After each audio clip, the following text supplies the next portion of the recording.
미션 365.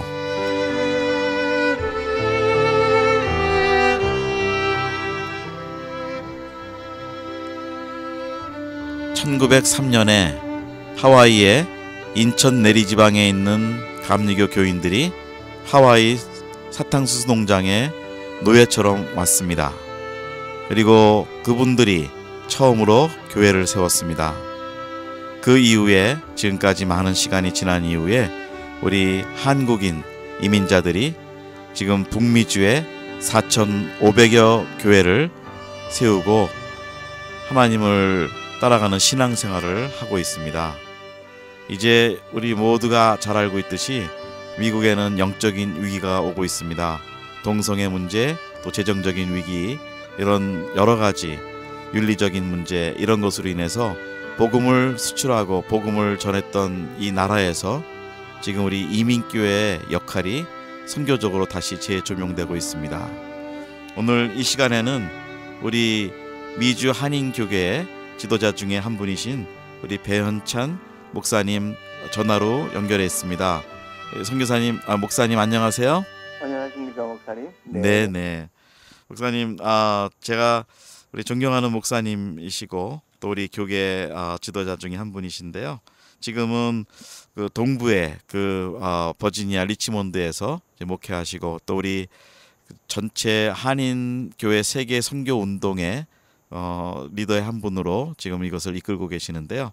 오늘은 우리 이민교회에 대해서 좀 여쭤보고 또 말씀을 좀 나누고 좀 배우려고 연락을 드렸습니다. 예, 감사합니다. 네. 목사님 좀 근황을 말씀해 주시고요. 지금 그 버지니아 리치몬드에 어떤 상황인지 좀 말씀해 주시죠. 네.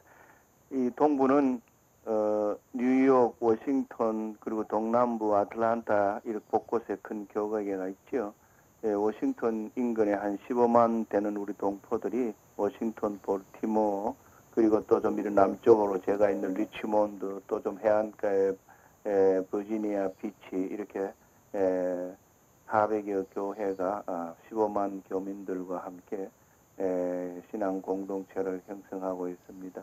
이것은 비교적 서부와 비해서는 좀 안정적인 그런 이민 사회이고 좀 정착된 그런 한인 사회라고 생각하고, 그 다음에 미국 사회와도 상당히 밀접한 그런 관계를 가진 일들이 많이 일어날 수 있는, 그리고 또 현장에 많이 있는 그런 이민 사회라고 보겠죠. 네. 그러면 지금 우리 해외 디아스포라 750만이 나가 있고 거기에 다 그 한인 교회들이 지금 있는데요. 오늘 목사님께서 이제 주시는 그 말씀이 아무래도 우리 미주만이 아니라 세계에 모두 흩어져 있는 이민 교회에도 좋은 그 방향 제시가 되실 수 있겠죠. 예, 그렇게 생각합니다. 네. 도움이 되면 좋겠죠. 네.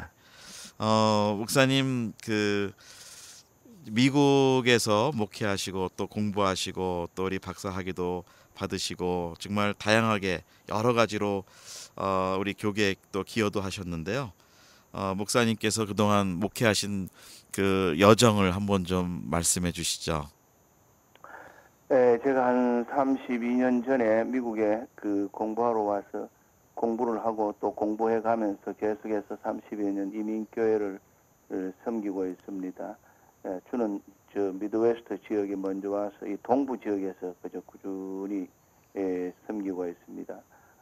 마이애미에서 좀 섬기다가 지금은 이 워싱턴 인근에 와서 20년째 지역 교회를 섬기고 있는데, 늘 꾸준히 이민교회의 건강한 교회관을 세우는 일과 또 이민교회가 이민사회뿐 아니라 미국 사회의 사명을 감당하고 가치 있는 그런 지역사회 봉사를 하는 그런 좋은 사회 선교의 모형을 늘 생각하고 실천해오는 그런 섬김을 해왔습니다. 네. 그리고 우리 목사님께서 목회하시는 그 주 예수 교회가 2011년 그 미주 장로교 PCUSA에서 그 사회 봉사상을 그 한인교회 최초로 수여받았다고 이렇게 제가 알고 있습니다. 예. 네, 이 그 PCUSA에서 주는 이 사회봉사상은 어떤 상인가요? 예, 아시겠지만 우리 미국 장로교 PCUSA는 미국의 이제 주류 교단 가운데 하나이면서 사회 봉사, 사회 정의, 사회 선교, 구원에 관해서도 상당히 관심이 앞장선 그런 교단이지요. 저희 교회뿐만 아니라 이 전체 10,000여 교회 중에 한인 교회도 400여 교회가 있고 서부 지역에도 한민호에도 있고 많은 교회들이 이 우리 교단에 관계되어 있습니다. 그 교단에 관계된 교회 가운데서 매년 한 교회를 선정해서 지역 사회에 봉사 사역을 잘하는 교회를 선정하는데 저희 이 교회가 2년 전에 지난 15년간 해오던 지역의 여러 봉사 활동이 인정받아서 격려받고 또 앞날에 좋은 그 기대를 갖는 의미에서 저희 한인교회가 최초로 레코그나이즈 되어서 교단 안에와 이 지역과 이민교계에 소개가 되어서 매우 감사하며 또 그 사명에 대해서 저희들이 더욱더 응답하는 준비를 성실히 하려고 합니다. 네, 아주 귀한 그 상을 하나님께서 이렇게 허락하셨는데 예, 예, 늦게나마 축하드리고요, 예. 목사님. 예, 그리고 또 하나 우리 목사님께서 우리 세계 그 한인 선교 그를 위해서 미주에 있는 그 KWMC라는 선교 예. 운동에 지금 공동 의장의 한 분으로 지금 우리를 이끌어 가시는데 우리 KWMC 근황에 대해서 또 좀 소개도 해주시죠. 1988년 88 세계 선교 대회라는 대회가를 위톤 칼리지에서 우리 2천여 명의 미주 한인 교회의 지도자와 교인들 그리고 한 200여 명의 세계 한인 선교사들 이렇게 모여서 하나님이 주신 21세기를 향한 우리 민족의 선교 사역에 대한 그런 뜨거운 고백과 기대를 그리고 사명을 다짐했지요. 그때 저희들이 2000년이면은 선교사 10,000명 파송을 우리가 바라보자 하는 그런 슬로건을 가지고 기대를 했는데 어느덧 세월이 벌써 25년이 지나서 25,000여 명의 한국 선교사, 한인 선교사가 세계에 파송할 만큼 발전했습니다.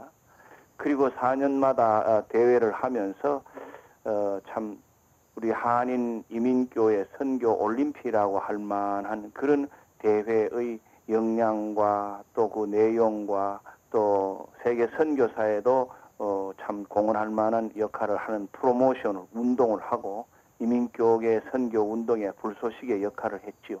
그 가운데서 많은 선교 사명자들이 나오고 또 선교 지도자들이 훈련되고 특별히 감사한 것은 한국과 달리 우리 이민교계의 각 지역 교파를 초월한 참 선교의 열정을 가진 목회 지도자들이나 평신도 지도자들이 다 모여서 이런 에큐메니컬 미션 에이전시, 미션 바디를 구성할 수 있었다는 것은 참으로 귀한 사역이었습니다. 저 자신도 88년 처음 출발할 때부터 관계하면서 지금까지 늘 꾸준히 봉사하고 또 늘 참여하고 늘 섬기고 하면서 제 자신의 세계 선교에 대한 안목도 우리 KWMC를 통해서 많이 발전하고 또 저와 저희 교회나 제가 관계하는 선교의 기관들도 다 이 KWMC와 연관된 그런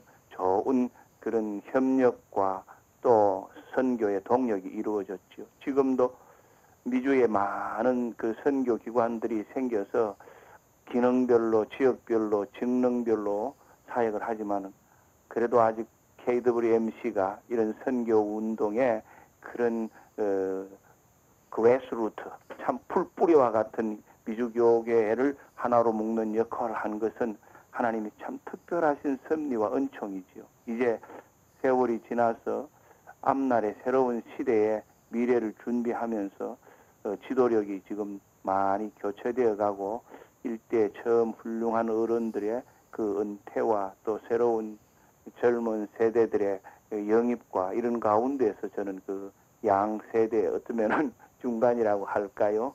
이런 처음 시작에서부터 지금 앞날의 세대를 보는 그런 역사적 기점에 서 있으면서 또 앞날을 우리 KWMC가 어떻게 미주교계와 세계 선교에 필요한 사명에 부름받을 수 있을까 하는 것을 좀 생각하고 있는 그런 시점이지요. 네. 우리 KWMC는 사실은 한국에서 일어난 선교 운동보다도 가장 어떻게 보면 큰 앞선 운동으로고 또 그 현장과 또 이 교회들을 로컬 철치들을 연결해주는 아주 귀한 또 선교 동원의 그 하나님의 큰 역사를 이루었던 그 대회였고 또 지금도 그 기능들을 하나님의 은혜 가운데 발휘하고 있다고 저도 믿습니다.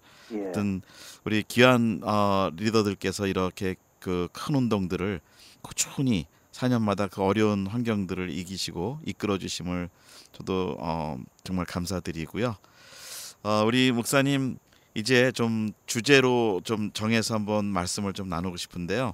예, 네, 예, 오늘 좀 나눠 주실 말씀은 지역 사회를 섬기는 교회. 네, 예, 우리 특히 주예수 교회가 PCUSA의 그 사회 봉사장도 수여를 받으셨고 그래서 아마 좋은 많은 그 예를 만드셨는데요. 예, 우리 지역 사회를 섬기는 교회로서 좀 말씀을 해주실 때 제가 먼저 좀 질문을 좀 여쭙고 싶은 것이 그 미국의 지금 영적인 흐름이 그 예, 동성애 문제도 있고 뭐 베리침 문제도 있고 또 재정의 위기도 있고 이렇게 많이 있는데요. 목사님 처음에 미국에 오신 때하고 지금의 그 변화하고 좀 간단하게 한번 좀 미국의 현재 모습을 좀 한번 말씀해 주시면 어떨까요? 제가 처음 미국에 올 때 당시 1981년 1월 그때 이제 레이거노믹스가 한참 미국의 경제적 번영의 틀을 새로 잡아가려고 할 때이면서 상당히 미국 사회가 그때까지만 해도 미국이 기독교가 시빅 릴리전 시민 종교라고 할 만큼 종교의 그런 그 가치관이 지역 사회나 매스미디어에서 흐르고 있었지요. 그리고 제가 온 것은 아이오와에 있는 우리 미국 장로교 신학교로 왔는데 시카고에서 몇 시간 떨어진 미드웨스트인데 지금도 아직은 그런 문화가 좀 있습니다만 그때만 해도 미드웨스트 지역이 전형적인 미국의 기독교 문화를 가지고 있는 그런 도시들이었습니다. 지금도 미국 사람들은 그 미드웨스트 컬처가 살아있으면 미국이 살아있다 그런 얘기를 많이 하곤 하지만은 지금은 참 많이 바뀌어졌습니다. 최근에 통계에 의하면은 우리 미국 전 시민의 과반수가 기독교인이라고 할 수 있을까 말까 하는 그런 지금 단계에 들어왔는데 그때만 해도 그러지는 않았죠.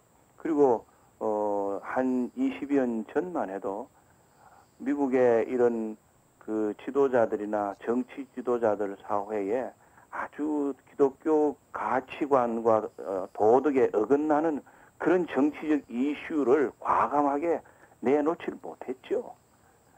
지금은 그간에 이상한 정치적 그런 흐름 속에서 어떻게 보면 실제적으로 그런 정치적 이념을 받아들이는 그 정치당과 또 그런 정치적인 그런 지도자들과 이런 사회적인 흐름이 기독교 문화와 도덕성에 대치되는 일에 아주 그런 참 쉽게 그걸 미국 사회 전역에 내놓는 그런 문화적인 그런 분위기와 변혁이 됐는데 격세지감이 있습니다. 참으로 네. 격세지감이 있습니다. 네.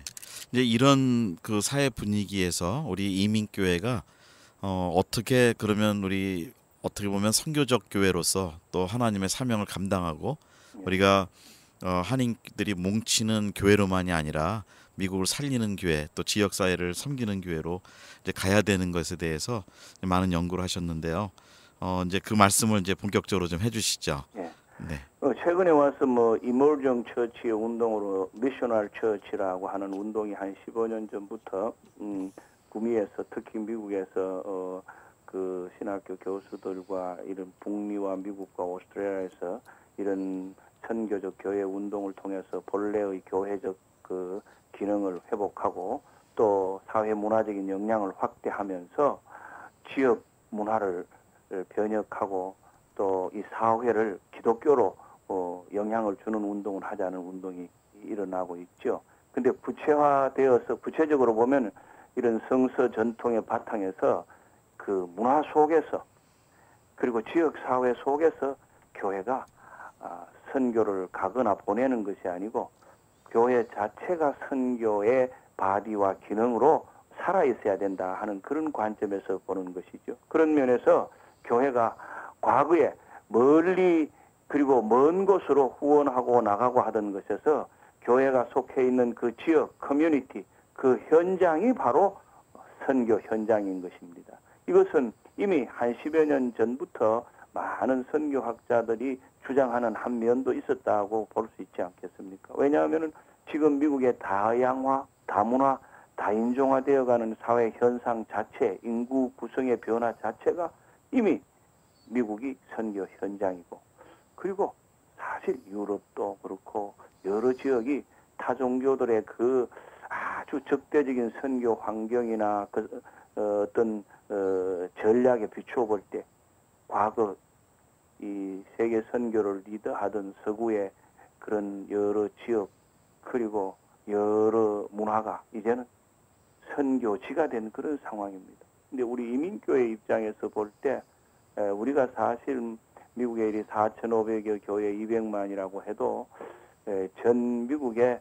종교 상황과 국민의 그런 정신 문화의 영향에서 볼 때는 아직은 참 우리가 3억 인구에 있어서 1%가 되지 않는 그런 미약한 수이긴 하지요.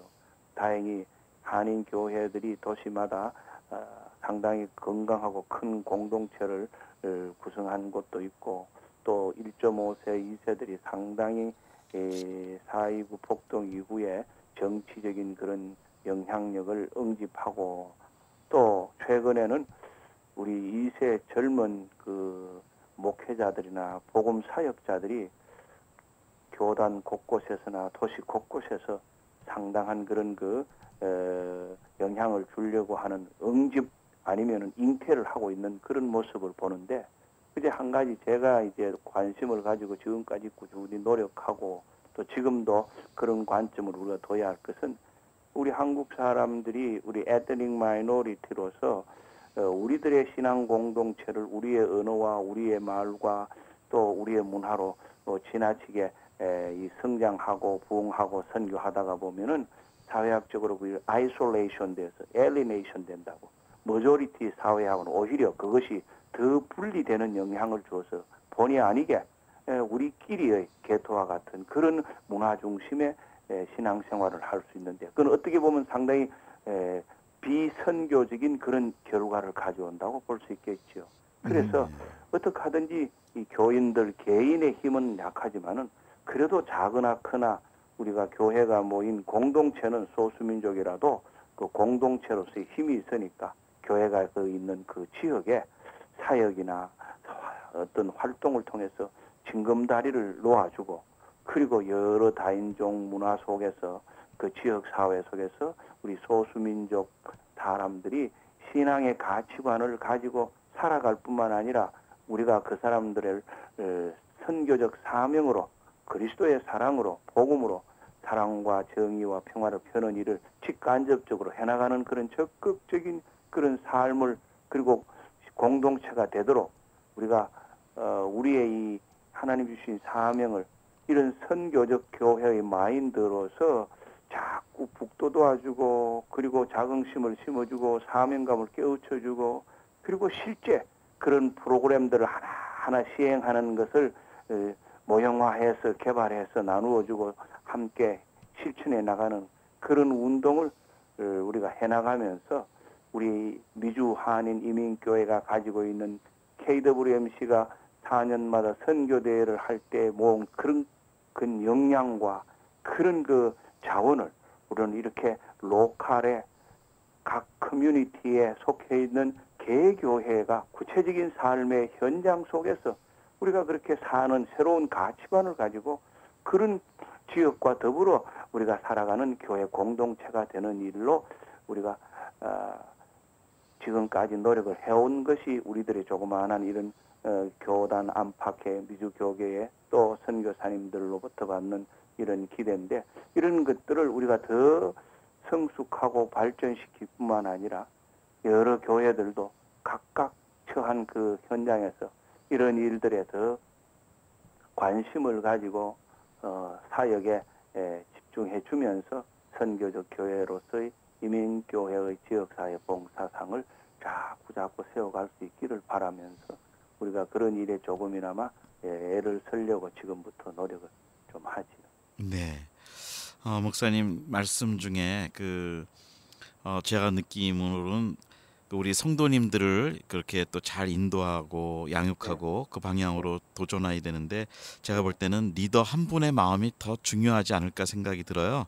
그래서 우리 한인교회 목회하시는 분들이 이 현재 한인교회에서 말씀하신 대로 우리끼리 모이고 우리 문화를 지키는 것도 좋지만 우리끼리라는 그 범위 안에 있다 보면 우리가 개토화되고 정말 이 미국 사회를 충분히 우리가 복음으로 또 섬길 수 있는 그런 역량이 있는 교회들인데 그거를 못 보는 것도 문제가 되는 것 같아요. 예. 그래서 우리 한인 지도자들의 말씀하신 대로 가장 중요한 것은 지도자들의 영향력이지요. 담임 목사님의 그 목회 사역의 방향 철학 그리고 그것과 더불어 장로님들과 교회가 함께 공동체로서 그런 사역에 대한 사명감을 가지고요.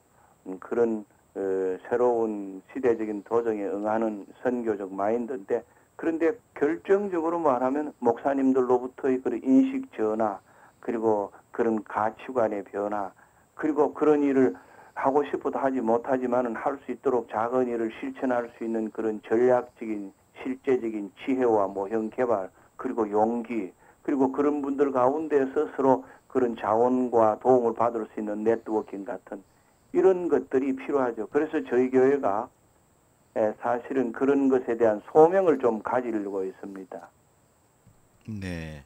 그러면 목사님 이제 실제적으로 저희들 한인교회 그 지금 현상이 작은 규모의 교회들이 사실은 74% 뭐 100명 이하 교회가 뭐 몇 년 전에 통계가 그렇다고 들었어요.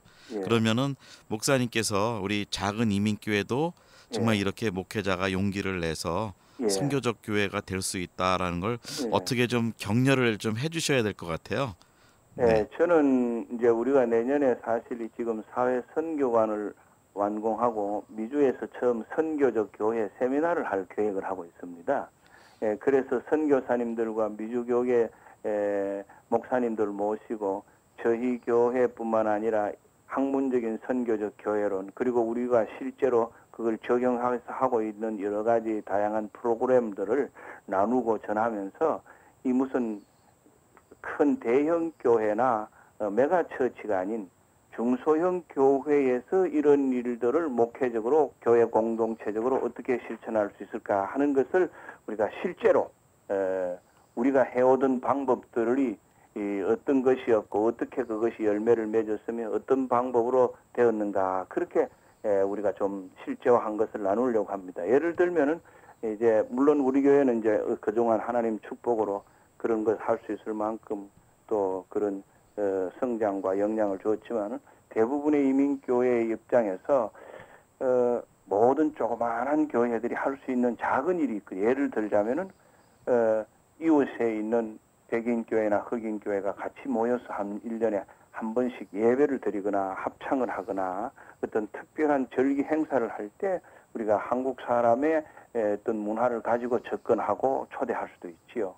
아니면은 교회당이 없는 교회들은 뭐 그 사실은 보니까 자기들이 빌려배우는 교회 그 교인들과 이런저런 그런 친교도 하고 문화적인 행사를 하는데 어쨌든 그 지역에 속해 있는 다른 민족의 교회들과 작은 교류를 시작할 때 늘 그렇지만 우리에게 하나님 주신 중심과 하나님의 뜻 안에서 섬기는 자세로 해야 되니까 어떤 과시적인 사역이나 전략이나 프로그램으로만 교인을 동원하지 않고 성서적인 훈련과 그런 영적인 준비를 많이 해야죠. 사실 저희들은 그런 일들을 위해서 이런 사회 선교의 사명과 더불어 교인들의 영적 훈련과 또 거기에 따른 우리 오늘날 이 시대의 교회의 이민교회로서 부름받은 사명 이런 것들에 대한 그런 양육 프로그램을 통해서 교인들이 이런 일들에 대한 일체적인 공감을 가질 수 있도록 오랜 세월 해오면서 이렇게 왔죠. 그러니까 네. 이제 교인들에게 그런 안목을 깨워주고 그런 안목을 키워주기 위해서는 우선은 목사님 자신들의 그런 안목이 그런 목회 철학의 시각이 열리고 사역에 대한 그런 마인드를 가지는데 그런 것을 통해서 오히려 결과적으로 보면 우선 저희 교회가 그 대표적인 사례이지만 건강한 공동체로 성장할 수 있죠. 그리고 네. 그 교회적인 사명을 하나님께서 귀히 여기시면 축복하시죠. 그런 가운데 그 교회 구성원 공동체들의 신앙이 자라고 인생관이 달라지고 가치관이 성숙해지고 그리고 저희 교회는 참 감사한 은혜인데 그것을 1세, 2세가 늘 함께 하기 때문에 그런 문화를 그런 선교를 공유하고 가치관을 함께 나누는 1, 2세의 그런 공동체는 미래가 있죠. 네. 지금 말씀 중에 아주 중요한 단어가 제가 지금 이렇게 들어왔는데 그게 건강한 교회 성장이라는 말씀을 해주셨어요. 예, 근데 우리 목회자들의 공통적인 그 바램은 네. 그 교회가 성장하는 거잖아요. 그렇죠. 네, 그래서 뭐 성장통도 있고 부작용도 좀 있기도 하지만 예, 어떻게 하면은 그 목회자가 교회를 건강하게 성장을 할 수 있는지 조금 더 이렇게 구체적인 언급을 해주시면 팁을 주시면 좋을 것 같습니다. 이번에 제가 사실 그 17일 날 그 LA의 기독교 윤리 실천 운동 해서 하는 매년 건강 교회 운동 포럼에 제가 강의하러 주제 강의하러 가는데 LA 기독교 윤리 실천 운동 본부에서 매년 어떻게 하면 건강한 교회를 우리가 목회하고 세우고 또 형성할 수 모형을 볼 수 있을까 하는 가운데서 이번에는 이제 저희가 하는 그 이민교회 지역사회 봉사의 관점에서 이민교회 사회선교 어떻게 할 것인가 하는 그런 부제를 가지고 하거든요. 사실 저는 로컬 처치의 목사로서의 제 아이덴티티를 누구보다도 중요시 여기는 사람입니다. 심지어는 대외적인 뭐 이런 KWMC나 다른 선교기관에 막 관계하고 있는 일이나 책임도 저는 제 교회와의 관계가 없는 지도자 혼자 동떨어진 그런 그 사명을 가지고 대외 활동을 한 적이 없고 그렇게 하지는 않습니다. 그 말은 뭐냐 하면은 그 담임 목사의 목회 사역의 철학과 방향과 중점이 그 교회의 공통 구성원과 지도자와 그리고 아주 일맥상통해야 하는 그런 공동체를 빌딩해야 하는데 그러려면은 상당히 거기에는 신학적인 성찰과 성서적인 훈련과 목회적인 헌신과 교인 양육에 위한 참 땀 흘리는 그런 세월 동안의 축적이 필요하겠죠. 그러면서 교회가 건강하게 세월이 가면서 자라겠죠. 분명하게 건강한 씨앗을 좋은 씨앗을 뿌리면은 세월은 하나님은 때를 준비하시고 때의 주인이시니까 세월이 흐르면서 그것이 건강한 나무로 자랄 수 있는 그런 튼튼한 터 위에서 제목이 올라가고 결국은 꽃이 피고 결실이 맺는데 저는 우리 이민교회가 가지고 있는 그 목회자들의 건강하지 못한 교회관에 대해서 염려를 참 옛날에 많이 했기 때문에 과거에 제가 목사님들의 선교 세미나나 그 평신도 지도자 세미나 할 때는 에베소서를 중심으로 한 교회관 강의도 참 많이 했었어요. 저 자신이 그런 문제에 대해서 그리스도의 몸된 교회라고 하는 그 교회관을 참 깊이 파고들고 그 교회관의 바탕으로 해서 건강한 그런 평신도들을 양육하려고 몸부림을 많이 쳐왔습니다. 물론 그 가운데는 땀도 눈물도 피도 아픔도 많이 있었죠. 그래서 제가 최근에 작년에 우리 교회가 이런 일을 통해서 제가 이미 목회 한 30년 하면서 주신 열매를 가지고 교인과 이웃에게 나누려고 하다 보니까 공동체 시리즈라는 책을 출판을 했죠. 쿰란 출판사에서. 그래서 사회 선교는 이렇게라는 책을 우리 교회 사회 선교에 대한 모든 내용을 거기에 교인들의 글도 많이 넣고 자료를 넣어서 담아 보니까 선교학자들이나 선교사님들이나 또 미주교계 목사님들이 많은 호평을 하시고 그게 앞으로 필요하다는 자료라고 그렇게 학교에서나 단체에서 자료를 많이 사용하시려고 하시는 그 평가를 받았는데 그 책을 쓰다가 보니까 어떻게 해서 우리가 그런 과정을 겪었느냐 하는 걸 쓰기 위해서 리더십은 이렇게라는 느헤미야 강에서 책을 같이 썼죠. 우리가 느헤미야가 52일 만에 성벽을 쌓으면서 산발락과 유다의 그 방해를 물리치고 어떻게 그런 참 그 하나님 앞에 굳건한 새로운 민족을 세울 수 있는지 그런 지도력의 헌신과 이스라엘 민족의 공동체적인 그런 일체감을 제가 강에 설교한 그것을 사실 성서에 나타난 그 공동체적 함께하는 지도력 가운데 하나가 느헤미야니까 느헤미야의 리더십을 따라서 리더십은 이렇게라고 하는 책을 쓰고 그 다음에 신약에서는 제가 평소에 교인들을 말씀에 근거한 든든한 그런 구원론과 그런 신앙 그리고 이제 그 후에 삶의 그런 모습을 담는 양육을 위한 로마서 교육을 했던 책을 양육은 이렇게라고 해서 로마서를 통한 신앙 교재 성경 공부 안내서를 썼습니다. 그래서 그 셋을 공동체 시리즈라고 이렇게 출판을 했는데 뭐 어떤 분들은 이민교계의 로드맵을 제시한 자료라고 그렇게 평가들을 여러분이 좋게 해주셔서 목회자와 신학자들이나 이민 목사님들이 저희들이 이제 그걸 좀 목사님들에게 전해드리려고 하기도 하고 또 우리도 그걸 교재로 쓰고 그런 예를 실제로 좀 나누려고 하는 가운데서 이번에 또 그런 경우가 LA에서 요청이 와서 제가 말씀을 나누러 가기도 하고 그런데 작년 저작년 우리가 시카고에서 있었던 제7회 한인세계 선교대회 KWMC의 주최 그 대회에서도 저희가 우리 교회의 그런 지역 사회 선교를 제가 주제 강의 시간에 한번 나누어서 상당히 심도 있게 좋은 반응을 얻고 또 많은 선교사님들이 관심을 많이 보여서 우리 미래의 사명으로 그걸 더 노력해야 하고 개발하고 보급하고 확장시켜야 되겠다고 하는 그런 도전을 기대를 많이 해주셨습니다. 네. 건강한 것은 성서가 그리고 담임 목사가 그리고 교회가 그 시대와 그 상황에 부름받은 것에 대한 아주 진솔한 그런 응답을 위해 몸부림쳐서 노력을 하다가 보면은 건강한 교회 공동체가 시간의 흐름과 함께 점점 뿌리를 내릴 수 있다고 저는 그렇게 생각하고 특히 건강을 생각하면서 이제 제 개인의 경험으로는 균형 잡힌 신앙, 균형 잡힌 지도력, 균형 잡힌 목회 철학 이런 아주 건강한 그런 신앙인을 키우고 교회의 그런 그 공동체를 세우고 그리고 지도자를 양성해 놓으면은 꼭 내 자신의 뿐만 아니라 앞날의 미래에도 좋은 지도자들을 양성하고 먼 훗날에도 교회는 늘 꾸준히 성장 발전해서 그런 지역 사회를 중심으로 뿐만 아니라 그 교회가 그 시대에 맡은 바대로 어느 곳에 어느 시대에 어느 교회든지 그 독특한 사명을 감당할 때 건강성이 더 활발하게 열매를 맺지 않나 좀 그래 생각이 되네요. 합니다. 네.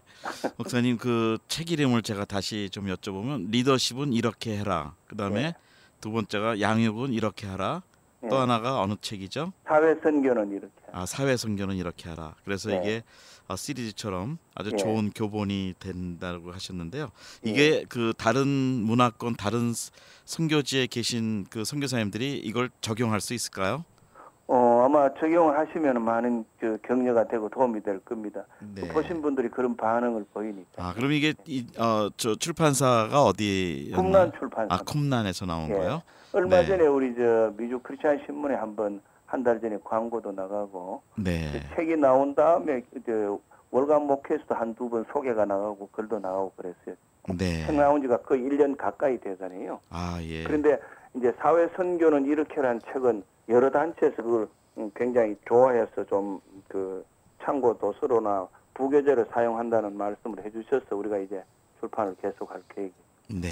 예. 자, 그리고 10월 17일이라고 말씀하셨나요? 우리 예. LA에서 예, 건강한 교회를 위한 포럼 네, 이게 인도해 주신다고 말씀하셨습니다.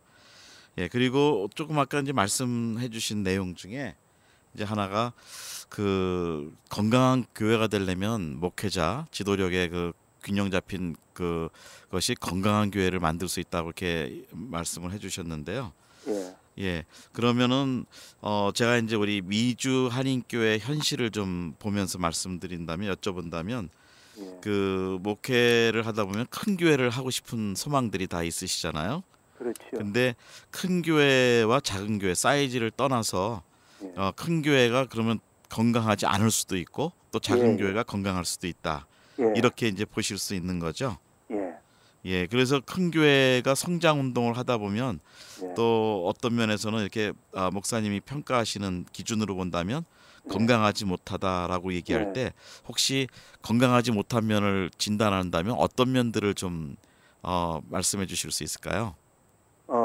건강한가 건강하지 못한가 하는 것을 저 자신의 객관적인 그런 기준이라고 할 수 없고 또 어떤 사람의 얘기만 객관적인 기준을 할 수 있고 대부분 자기 나름대로 이제 주관적인 그런 의견이 있고 또 객관적으로는 뭐 교회 성장학자들이 내놓은 그 건강 기준에 여러 가지의 그 판단 기준들이 있을 수 있겠지요.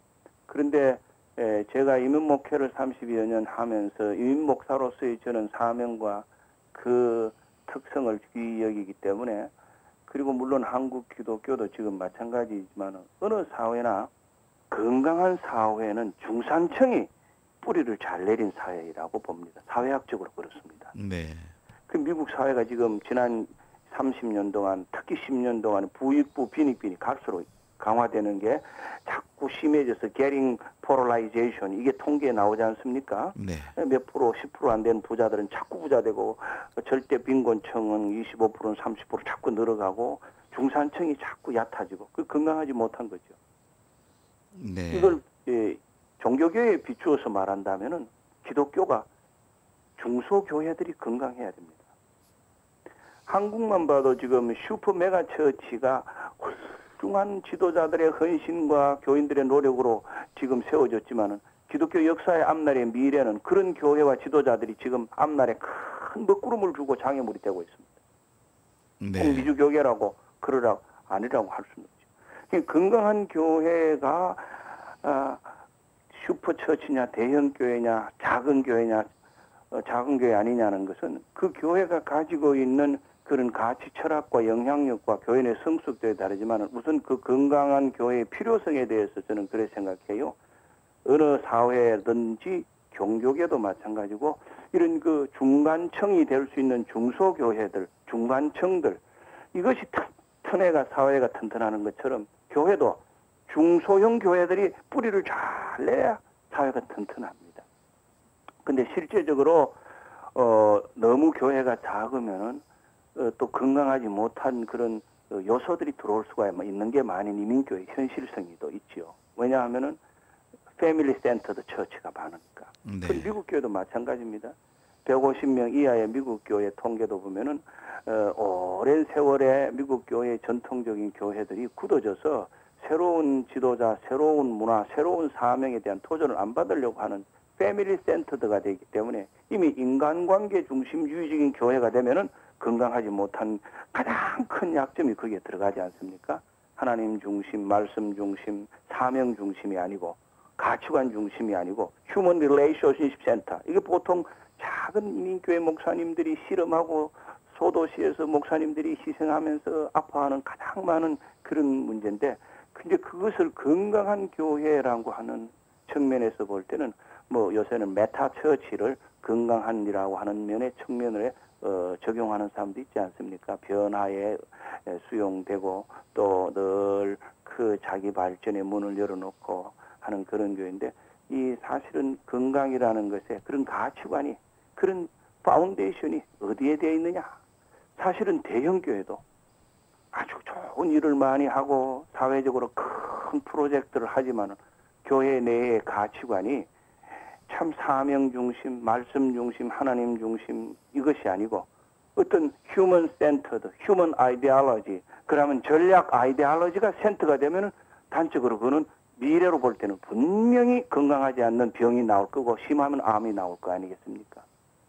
그러니까 우리가 어린아이도 건강할 수도 있고 어른도 건강할 수도 있고 또 청년도 병들 수 있고 한데 그 연령과 그 사이즈는 각각 다르지만은 저는 그 내면이 가지고 있는 파운데이션, 가치관, 그 문화 그리고 그것을 움직이는 어떤 나름대로의 메커니즘, 그 조직 메커니즘이 참 건강한가 건강하지 않은가를 볼 수 있는 어떤 객관적인 큰 그릇이 그 제목이 있으라고 봅니다. 네. 그런 점에서 볼 때 건강하다 하는 것은 참 매우 균형 잡힌 것과 유사하다 저는 그렇게 볼 수 있겠죠. 네.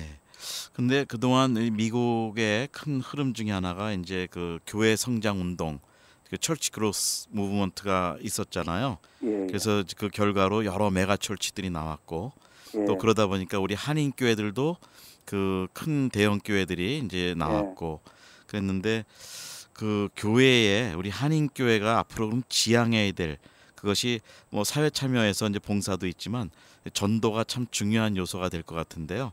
예. 과연 우리 한인 교회들이 가지고 있는 좀 약점들, 뭐 영적으로 보면 강하지만 주류를 이렇게 뚫고 들어갈 수 있는 그 영어 언어적인 준비라든지 그 사회적인 연결이라든지 이런 것들을 저희들이 좀 키워야 된다고 보는데요. 메가처치 운동보다는요. 예, 지금 미국 교회의 흐름에 대해서도 좀 한번 평가를 좀 해주시면 좋겠습니다.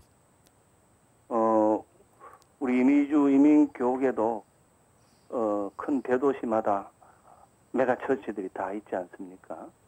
그런 메가처치들이 가지고 있는 큰 장점과 대단한 역량이 있지요. 그래서 그것들이 끼치는 그 미주 교계와 미국 기독교계와 지역에 미치는 좋은 영향이 많은 것은 또 사실입니다. 그러니까 그런 메가처치들의 나름대로의 그런 그 좋은 펑션은 있다고 봅니다. 그리고 그런 펑션은 우리가 또 불필요하게 매도할 필요는 없다고 봅니다. 그런데 중요한 것은 어떤 지역은 제가 아는 경우도 그렇고 이렇게 보면은 그런 그 대형 교회가 때로는 결과적으로는 목회 윤리에 어긋날 정도로 지나친 그런 세 확장과 잠식과 또 자기들의 그 전략적인 이유로 많은 중소형 교회, 특히 작은 교회 목사님들의 그 아픔에 참 가슴에 못을 박는 그런 일들을 이렇게 옆에서 일어나는 일들을 볼 때는 참 답답한 일이죠.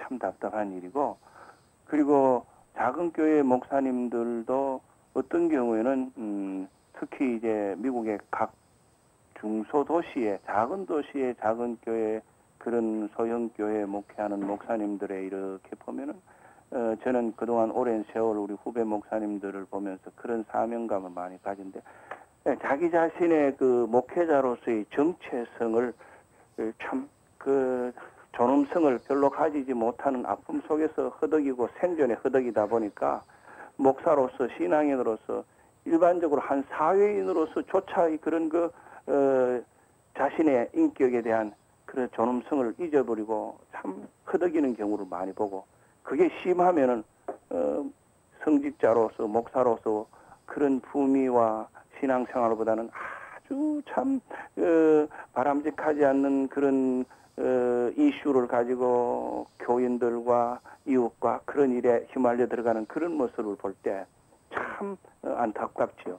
그래서 저는 그런 상황에서는 그럼 어떻게 해야 되느냐? 뭐 대도시에 있는 교회들이나 소도시에 있는 교회들이나 제 자신은 그걸 늘 노력해왔고 또 한 30여 년 이민 목회를 꾸준히 하다 보니까 이런저런 경험을 하면서 지금 나이에는 그런 말씀을 조금 고백적으로 드릴 수 있는데 저는 제 자신은 이렇게 생각해요. 누구든 그리스도인은 그리스도인, 목사는 목사든 자기 정체성을 놓치면 안 된다고. 절대 자기의 삶의 사명성을 놓치지 말고 끝까지 그 길을 정직하게 성실하게 그 길을 가야 돼. 아무리 사탄이 사회가 인간이 때로는 교묘하고 때로는 건강하지 못하고 아주 악하더라도 우리가 가야 할 정도는 끝까지 지켜서 끝까지 자기의 정체성을 지킨 정도를 갈 때 세상에 제일 귀하고 무서운 것이 저는 시간이라고 생각합니다. 그리고 시간은 누구에게나 공평한 것이니까. 거짓도 시간 앞에는 속수고 사탄도 시간의 그 무게 앞에는 때때로 한계를 느끼는 건데, 그래서 목사님 한 사람 한 사람이 결국은 자기의 목회의 역량이나 철학을 가지고 그것이 큰 교회든 자기 교회든 그 목회의 나라자 나름으로서의 정체성에 대한 자존감을 느끼고 그 교회 목회를 하는 데 있어서 어떤 창조적인 생명력을 맛보는 그런 교회가 되고 그런 교인들이 만들면 사실은 다 그 시대와 지역과 규모에 따라서 독창적이 있는 그런 목회의 열매가 있으리라고 생각합니다. 그렇지 않고 자신의 그 정체성을 잊어버리는 데서 헤어나오지 못하고 그 다음에 그 무분별하게 하나님께서 주신 자신의 은사나 자신의 사명보다는 괜히 지나치게 괜히 다른 것에 남의 그리고 엉뚱한 것에 관심을 가지고 엉뚱한 것에 방황하고 이제 그런 필요는 없겠다고 봅니다. 아시는 대로 지금 시대는 말로 전도하는 시대가 지났고 한국도 마찬가지지만 미국도 지금은 교인들이 많은 교회 생활을 여기저기 해본 사람들도 많고 기독교에 대한 어떤 이런 엔타이의 문화가 포스트 모더니즘이 이렇게 소용돌이 치기 때문에 참 옳은 그리스도인 한 사람이 중요하고 옳은 신앙인 한 사람의 삶의 모습이 중요하고 그와 더불어 저는 그렇게 생각합니다. 영적 지도자로서 문화적 지도자로서 한 공동체의 지도자로서 목사 한 사람 한 사람이 지도자로서의 신뢰성을 잃지 않고 자신의 그 사명지에서 지도력을 신뢰할 수 있는 그런 지도력을 인정받는 것이 참 중요하다고 생각하는데 그건 인정이라는 것은 억지로 하는 게 아니고 참 우리가 이런 바른 성서적 기초 위에서 자신의 사명을 붙들고 우리가 타협하거나 자기가 참 스스로 좌절감에 빠져서 그렇게 비겁하지 않고 자기를 지켜서 끝까지 그 길을 성실히 가면은 결국 그의 삶과 지도력의 영향이 교인들에게 미치고 그런 교회가 그런 건강한 공동체를 만들면서 점점 영향력을 주면서 결과적으로 전도가 일어나서 그런 영적, 육적 사역의 확대가 자꾸 일어나는 것을 저는 말씀드리고 싶네요. 네.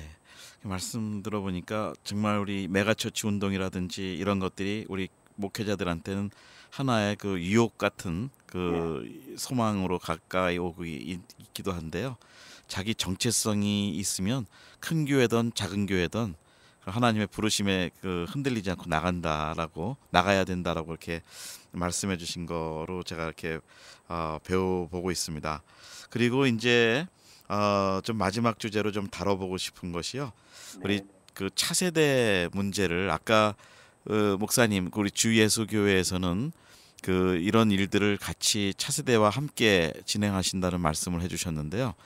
우리 차세대를 볼 때 우리 미주 지역에서는 사실은 처음에 EM 운동이 일어날 때 한 10여 년 지나니까 일단은 실패라는 또 일각의 그 평가도 있었어요. 그런데 목사님께서 이제 30여 년 동부 지역에서 이렇게 목회를 하시면서 차세대 문제를 누구보다도 아마 잘 이해하시고 또 그동안 차세대 사역을 해오셨는데 이 차세대 문제 좀 언급을 해주시면 좋겠습니다. 저는 뭐 차세대 문제에 집중하고 이 일에 앞장선 우리 미주교육의 몇몇 지도자들에 비하면 그 일에는 그런 큰 역할이나 또 관심이나 열매를 맺었다고는 할 수 없었지만은 저 나름대로는 이런 경험을 해왔습니다. 25년 전부터 제가 마이애미 있을 때인데 저는 풀타임 EM 목사를 모시면서 그리고 한 20년 전부터 그 EM 지도자들, 2차 세대 지도자들에 대한 그런 그 관점을 보고 여기 제가 있는 미국 장로교 신학교 가운데 유니온 신학교가 이곳에 있는데 아시안 센터를 한 15년 전에 총장님과 제가 둘이가 중심이 되어서 센터를 설립하기도 하면서 2세들을 많이 키워보려고 노력을 해봤어요. 그래서 우리 교회에서도 그동안 한 4명을 키워서 안수를 해서 부목사로 훈련을 했다가 내보내기도 하고, 그리고 그동안에 제가 한 10대 명을 필드 슈퍼바이저를 하고, 또 학교와 관계해서 그런 아세안 센터를 통해서 후진 양성하는 일을 2세들이나 한국에서 온 유학생들 또 여러 사람들에 대한 그런 그 관계를 구체적으로 교단과 더불어서도 꾸준히 해보고 있습니다. 그런데 참 그동안에 제가 이제 그런 과정을 통해서 느낀 것이 이제 한두 가지가 있었는데, 첫째는 우리 2세들의 그런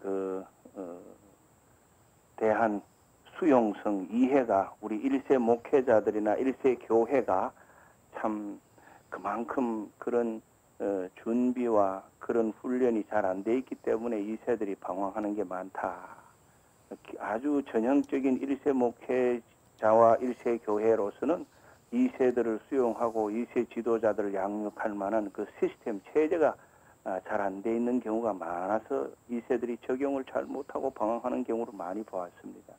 물론 저는 또 조금 한국과 미국에서 풀리 신학 교육 받으면서 이런 관계를 하니까 여기에서 많이 양육을 해서 키워주지만, 그러나 일반적으로 우리 교단에서만 보더라도 그렇고 또 다른 교단에서도 여러 우리 2세들을 보면은 2세들이 참 아무리 2세들이 유능해도, 저는 처치맨이어서 그런지 모르지만은 이 선교 사역 운동을 하는 데 있어서 선교 사역의 모기지인 이 교회의 관계를 상당히 중요시 여기는데, 2세들이 결국은 이 교회 이런 그런 자기의 모교회와 모체와 이런 관계가 약해서 방황하는 경우를 많이 보면서, 실제 사역 현장에서도 참 훌륭한 인물들이 중간에 도중에 하차하고 방황하는 것을 보면서 참 1세 교회들의 그런 체제와 준비가 우리 세대들은 좀 더 달라져야 되겠다.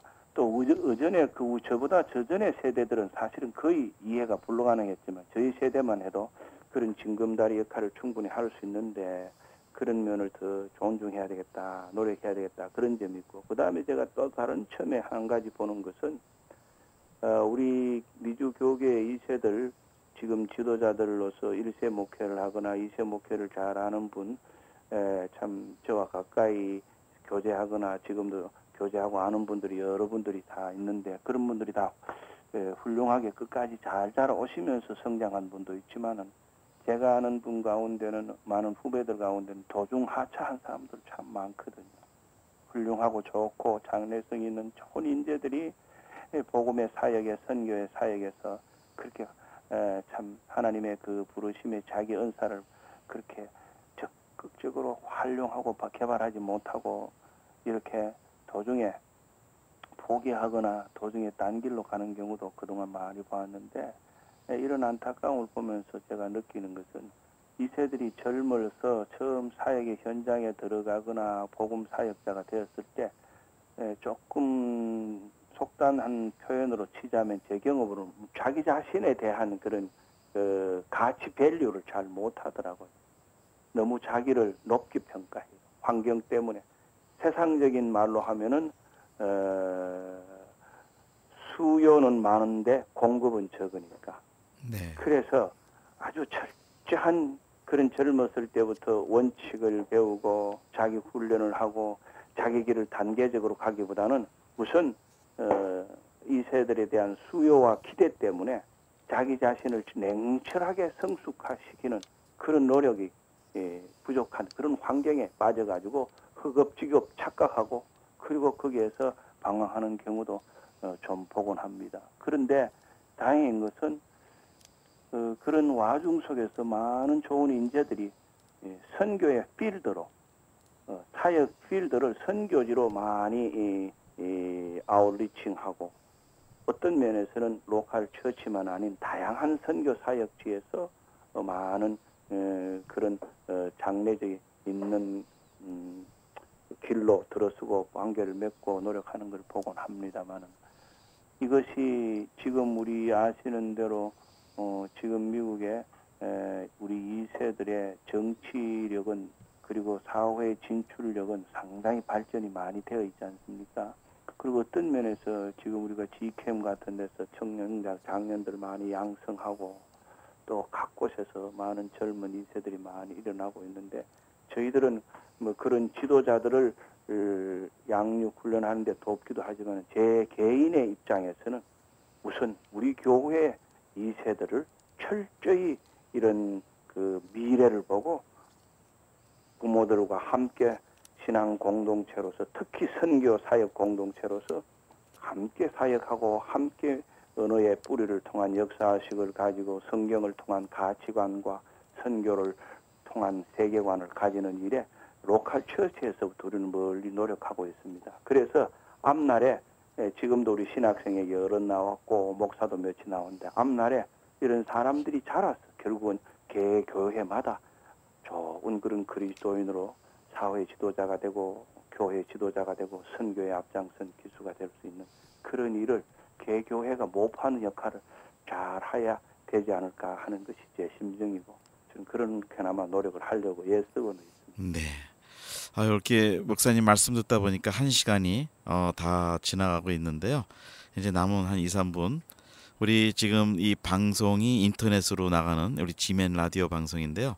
그 선교지에 많은 선교사님들이 듣고 계시고 또 미국과 한국에 우리 선교에 관심 있는 성도님들이 많이 듣고 계시는데 마무리 인사로 우리 선교사님들에 대해서 오늘 주셨던 이 말씀들을 건강한 교회를 선교지에서도 만들 수 있고 또 그 사역이 쉽지 않으시지만 한번 위로의 말씀으로 좀 마무리를 해주시면 감사하겠습니다. 예. 척박한 선교 현장에서 고군분투하시는 우리 복음의 전사들을 생각할 때마다 우리는 참 이런 그래도 이민 목회에서 투쟁한다지만 좋은 환경과 좋은 안정된 이런 삶을 살고 있을 때 때로는 부끄럽기도 하곤 하지요. 인내하시고 굴하지 마시고 신뢰를 쌓아가는 그 선교의 사역의 사명을 끝까지 감당하시면 절대 하나님은 신실한 종을 헛되지 않으시니까 하나님께서 원하시는 때와 하나님께서 원하시는 방법과 하나님께서 원하시는 그 곳에서 열매를 맺고 꽃을 피울 뿐만 아니라 하나님에게 영광되고 본인에게도 보람이 있는 일들이 있으리라고 꼭 믿습니다. 승리하시기를 바랍니다. 네. 오늘 이 시간에는 그 버지니아 리치몬드에서 그 주 예수 교회를 목회를 하시고 미주 목회 30년 그리고 미주 선교운동 KWMC의 공동의장으로 우리 미족의 선교운동을 이끌어 주시는 배연찬 목사님 오늘 전화로 1시간 특집 대담을 했습니다. 오늘 대담 내용은 지역사회를 섬기는 교회, 건강한 교회 성장에 대해서 좋은 말씀을 해주셨습니다. 우리 배 목사님 계속해서 건강하시고 또 우리 그 동부 지역에서도 우리 한인교회가 정말 미국을 살리는 그런 운동, 또 우리 4,500여 북미주에 있는 우리 한인교회들이 선교하는 교회로 계속해서 성장하고 거듭나도록 많은 지도를 부탁드립니다. 네, 목사님 오늘 수고하셨습니다. 감사합니다. 네, 안녕히 계십시오. 네, 편안하십시오. 네. 네. 예, 진행에는 김정한 선교사였습니다. 다시 찾아뵙겠습니다.